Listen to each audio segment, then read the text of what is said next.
السلام عليكم ورحمة الله وبركاته. بسم الله والحمد لله والصلاة والسلام على أشرف رسول الله وعلى آله وصحبه أجمعين. أما بعد. ഏറ്റവും സമാധാനീയരായ സഹോദരന്മാരെ, പ്രസിദ്ധമായ റമദാൻ മാസത്തിലേക്ക് നമ്മൾ പ്രവേശിച്ചു. രണ്ടാമത്തെ നോമ്പ് നമ്മൾ അനുഷ്ഠിച്ചുകൊണ്ടിരിക്കുകയാണ്. അല്ലാഹു സുബ്ഹാനഹു വ തആല എല്ലാം നമ്മിൽ നിന്ന് കബൂൽ ചെയ്യുമാറാവട്ടെ. വിശുദ്ധമായ റമദാൻ വിശ്വാസികളായ നമ്മെ സംബന്ധിച്ച് ആത്മവസന്തത്തിൻ്റെ മാസമാണ്. പ്രസിദ്ധമായ റമദാനിൽ ആത്മീയമായി ഒരുപാട് മുന്നേറുവാനുള്ള മാനസികമായ തയ്യാറെടുപ്പ് ഏതൊരു വിശ്വാസിനിക്കും അനിവാര്യമാണ്. നോമ്പ്, അതുപോലെ തന്നെ പരിശുദ്ധമായ ഖുർആൻ പാരായണം, ദിക്റുകൾ, സ്വലാത്തുകൾ, സദഖകൾ, ഇവയെല്ലാം കൊണ്ട് അല്ലാഹു റബ്ബുൽ ഇസ്സത്തിലേക്ക് അടുക്കുന്നത് പോലെ തന്നെയാണ് ചീത്തയായ കാര്യങ്ങളിൽ നിന്ന് പരമാവധി നമ്മുടെ മനസ്സിനെയും കൈകളെയും കാലുകളെയും കണ്ണുകളെയും നാവുകളെയും ഒക്കെ സൂക്ഷിച്ചുകൊണ്ട് അള്ളാഹുലേക്ക് അടുക്കുവാൻ വേണ്ടി ശ്രമിക്കുക എന്നുള്ളത്. ബഹുമാനപ്പെട്ട നബി സല്ലല്ലാഹു അലൈഹി വസല്ലം തങ്ങൾ പഠിപ്പിച്ചു, 4 വിഭാഗം ആളുകളെ സ്വർഗം അഭിലഷിച്ചു കൊണ്ടിരിക്കുന്നു. നമ്മളെല്ലാവരും സ്വർഗത്തെ ആഗ്രഹിക്കുകയും സ്വർഗത്തിൽ കിടക്കുവാൻ വേണ്ടി താല്പര്യപ്പെടുകയും ചെയ്യുന്നവരാണ്. എന്നാൽ അല്ലാഹുവിൻ്റെ റസൂൽ സല്ലല്ലാഹു അലൈഹി വസല്ലം തങ്ങൾ പറയുന്നു, ഇന്നൽ ജനാന യസ്തഖ്നി ഇലാ 4 നഫർ, 4 കക്ഷികളിലേക്ക് സ്വർഗം ഉത്കടമായ അഭിലാഷം കൊള്ളുകയാണ്. തന്നിലേക്ക് ആ 4 വിഭാഗം ആളുകൾ എത്തിച്ചേർന്നുവെങ്കിൽ എത്ര നന്നായിരുന്നു. അതിൽ ഒന്നാമത്തെ വിഭാഗം സ്വഇമി റമദാൻ, പരിശുദ്ധമായ റമദാനിൽ നോമ്പനുഷ്ഠിക്കുന്ന ആളുകൾ ആണ്. റമദാൻ മാസത്തിൽ നോമ്പ് നോറ്റുകൊണ്ട് അല്ലാഹു റബ്ബുൽ ഇസ്സത്തിൻ്റെ പ്രീതിയും പൊരുത്തവും കാക്ഷിച്ച് മുന്നോട്ട് പോകുന്ന വ്യക്തികൾ സ്വർഗത്തിൽ എത്തിച്ചേർന്നെങ്കിൽ എന്ന് സ്വർഗം ആഗ്രഹിക്കുന്നു എന്ന് പറയുമ്പോൾ റമദാൻ നോമ്പിൻ്റെ മഹത്വം നമുക്ക് ബോധ്യപ്പെടും. റമദാൻ നോമ്പ് എന്ന് പറയുമ്പോൾ നമുക്കറിയാം, സുബഹി മുതൽ മഗ്രിബ് വരെ അന്നപാനീയങ്ങളും ഭോഗവും എല്ലാം ഉപേക്ഷിക്കലാണ്. പക്ഷേ അതടിസ്ഥാനപരമായി വ്രതത്തിൻ്റെ കർമ്മശാസ്ത്രം മാത്രം സാധ്യമാക്കുന്ന കാര്യമാണ്. അതേസമയം വ്രതത്തിൻ്റെ ധർമ്മശാസ്ത്രം, ആത്മീയത, അത് കൈവരിക്കാൻ നമ്മൾ ആഗ്രഹിക്കുന്നുണ്ട് എങ്കിൽ നമ്മുടെ ജീവിതത്തിൽ വ്രതത്തിൻ്റെ ഫലത്തെ വിനഷ്ടമാക്കി കളയുന്ന കാര്യങ്ങളിൽ നിന്ന് പരമാവധി വിട്ടുനിൽക്കാൻ ശ്രദ്ധിക്കേണ്ടതുണ്ട്. ആ കാര്യങ്ങൾ എന്ത് എന്നുള്ളത് വിശദീകരിക്കേണ്ടതില്ല. ആത്മീയമായി നമ്മളെ നഷ്ടത്തിലാക്കുന്ന അസൂയ, ലോകമാന്യം, കിബർ, ഖൈബത്ത്, നമീമത്ത്, പരിഹാസം, കളവ്, ഇങ്ങനെ തുടങ്ങിയിട്ടുള്ള കാര്യങ്ങളിൽ നിന്നൊക്കെ വിട്ടുനിൽക്കാനും സ്വയം നിയന്ത്രിതരാകാനും സാധിക്കുന്നില്ല എങ്കിൽ നമ്മുടെ നോമ്പിൻ്റെ സമ്പൂർണ്ണമായ പ്രതിഫലം അത് നമുക്ക് കരസ്ഥമാക്കാനും സാധിക്കുകയില്ല എന്ന് വിശദീകരിക്കേണ്ടതില്ല. രണ്ടാമതായി ഹദീസിൽ ബഹുമാനപ്പെട്ട നബി സല്ലല്ലാഹു അലൈഹി വസല്ലം തങ്ങൾ പറഞ്ഞു, വത്താലിൽ ഖുർആൻ, പരിശുദ്ധമായ ഖുർആൻ ഓതുന്നവരാണ്. വിശുദ്ധമായ ഖുർആനിൻ്റെ മാസമാണ് റമദാൻ. ഷഹ്റു റമദാനല്ലദീ ഉൻസില ഫീഹിൽ ഖുർആൻ, പരിശുദ്ധമായ ഖുർആൻ ഇറക്കപ്പെട്ട മാസം എന്നാണ് വിശുദ്ധമായ ഖുർആനിൽ റമദാൻ മാസത്തിൻ്റെ പവിത്രതയായി പറഞ്ഞിട്ടുള്ളത്. അതുകൊണ്ട് ഫമൻ ശഹിദ മിൻകും അശ്ശഹ്റ ഫല്യസും, ഖുർആൻ ഇറക്കപ്പെട്ടു എന്നുള്ള അനുഗ്രഹം നിങ്ങൾക്ക് ലഭിച്ചു, അതിന് പകരമായി നിങ്ങൾ നോമ്പനുഷ്ഠിക്കുവിനെന്നാണ്. റമദാൻ്റെ ഏറ്റവും വലിയ പ്രത്യേകത എന്ത്? നോമ്പുണ്ട് എന്നുള്ളതല്ല, മറിച്ച് ഖുർആൻ ഇറങ്ങി എന്നുള്ളതാണ്. ഖുർആൻ ഇറങ്ങിയതിനുള്ള നന്ദി പ്രകാശനമാണ് നോമ്പ്. പരിശുദ്ധമായ ഖുർആൻ്റെ അവതരണമാണ് പ്രധാനം. എന്നെല്ലാം മറ്റുള്ള പല വേദഗ്രന്ഥങ്ങളും ഇറക്കപ്പെട്ടത് വിശുദ്ധമായ റമദാനിൽ തന്നെയാണ്. ആദം നബി അലൈഹിസ്സലാത്തു വസ്സലാമിന് അല്ലാഹു സുബ്ഹാനഹു വ തആല ഏടുകൾ ഇറക്കിയിട്ടുണ്ട്. അത് പരിശുദ്ധമായ റമദാനിലാണ്. അതുപോലെ തന്നെ ഇബ്രാഹിം നബി അലൈഹിസ്സലാത്തു വസ്സലാമിൻ്റെ ഏടുകൾ, അതുപോലെ തന്നെ ബഹുമാനപ്പെട്ട ഇഞ്ചീൽ, അതുപോലെ തന്നെ തൗറാത്ത്, ഇതൊക്കെ ഇറക്കപ്പെട്ടതും പരിശുദ്ധമായ റമദാനിൽ തന്നെയാണെന്നാണ് പറയപ്പെടുന്നത്.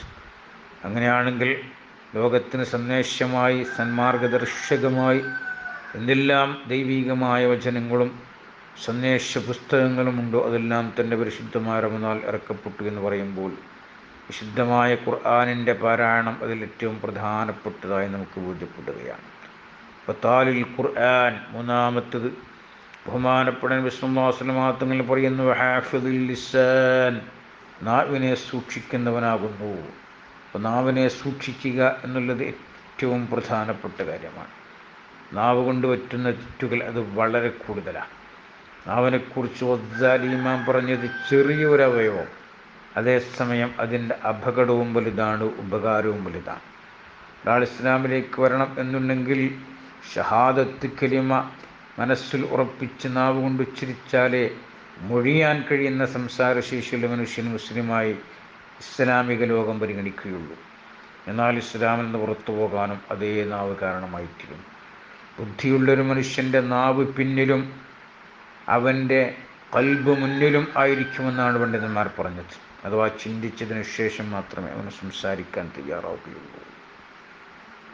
ജറാഹാത്തുൽ ലിസാനി ജറാഹാത്തുസ്സിനാനി ലഹൽ തിയാമു വലാ യൽതാമു മാ ജറഹൽ ലിസാനു.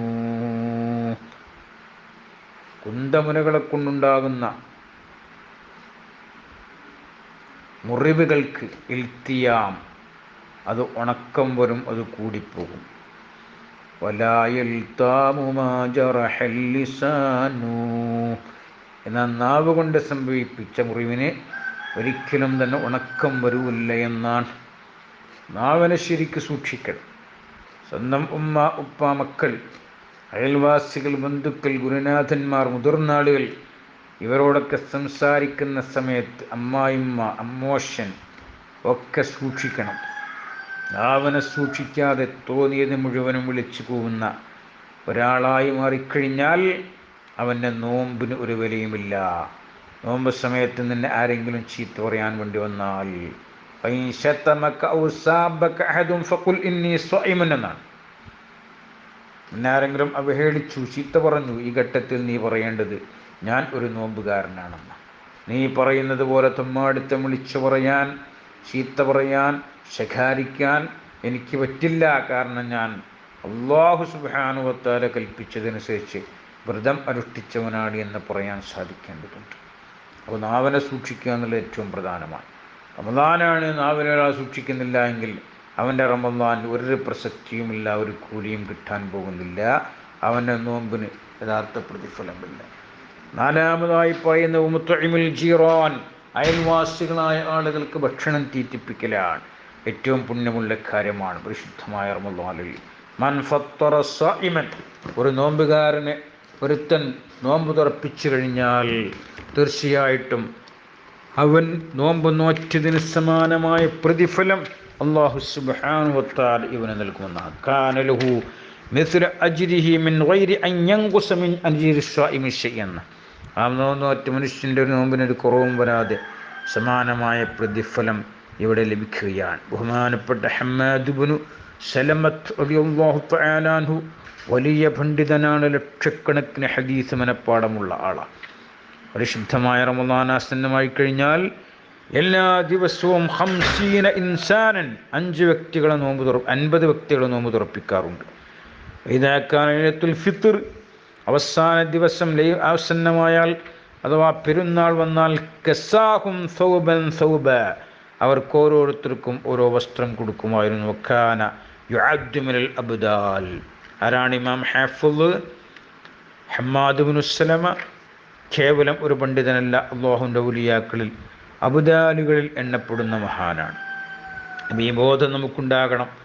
നമ്മുടെ സമ്പത്തിൻ്റെ ഒരു വിഹിതത്തിൽ പാവങ്ങളായ ആളുകളെ പങ്കാളികളാക്കാൻ നമുക്ക് സാധിക്കുന്നില്ല എങ്കിൽ നമ്മെ സംബന്ധിച്ചിടത്തോളം നമ്മുടെ ജീവിതത്തിൻ്റെ അർത്ഥം അത് നഷ്ടപ്പെട്ടു പോകും. ഒരൊറ്റ ഹദീസ് കൂടി ഞാൻ പറയട്ടെ. മൻ അശ്ബാ ജാഇഅൻ, വിശന്ന് പറഞ്ഞവനെ ഒരാൾ തീറ്റിച്ചാൽ, ഔ കസ ആര്യൻ, നാമമാത്ര വസ്ത്രമുള്ളവന് വസ്ത്രം ഉടുപ്പിച്ചാൽ, ഔ ആവാ മുസാഫിറൻ, ഒരു യാത്രികൻ നമ്മുടെ അരികിലേക്ക് എത്തിച്ചേർന്നവൻ അഭയം നൽകിയാൽ, ആദഹുല്ലാഹു മിൻ അഹ്വാലി യൗമിൽ ഖിയാമ, അന്ത്യദിനത്തിലെ അത്യഹിതങ്ങളിൽ നിന്നും അപകടങ്ങളിൽ നിന്നുമൊക്കെ അല്ലാഹു സുബ്ഹാനഹു വ തആല അവനെ രക്ഷപ്പെടുത്തുന്നതാണ്. അല്ലാഹു നമുക്ക് തൗഫീഖ് നൽകുമാറാവട്ടെ, നമ്മുടെ റമളാനൊക്കെ സ്വീകരിക്കുമാറാവട്ടെ. നോമ്പിൻ്റെ യഥാർത്ഥ മഹത്വം ഉൾക്കൊണ്ടുകൊണ്ട് തന്നെ അനുഷ്ഠിച്ച് മുന്നോട്ട് പോകാൻ അല്ലാഹു സുബ്ഹാനഹു വ തആല നമുക്കെല്ലാം തൗഫീഖ് നൽകി അനുഗ്രഹിക്കുമാറാവട്ടെ എന്ന് ദുആ ചെയ്യുന്നു. നിങ്ങളുടെ ദുആയിൽ എന്നെയും കുടുംബത്തെയും ഉൾപ്പെടുത്തണമെന്ന് പ്രത്യേകമായി അപേക്ഷിക്കുന്നു. അല്ലാഹുമ്മ ബാരിക് ലനാ ഫീ شهرنا هذا بركة تامة.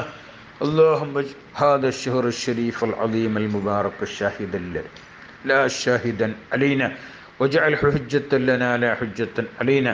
اللهم اعتق رقابنا ورقاب آبائنا وأمهاتنا وتعلقوا بنا ومن تعلقوا بنا من الديون والمظالم والفتن والمحر من النار آمين برحمتك يا أرحم الراحمين بفضل صلى الله عليه وسلم.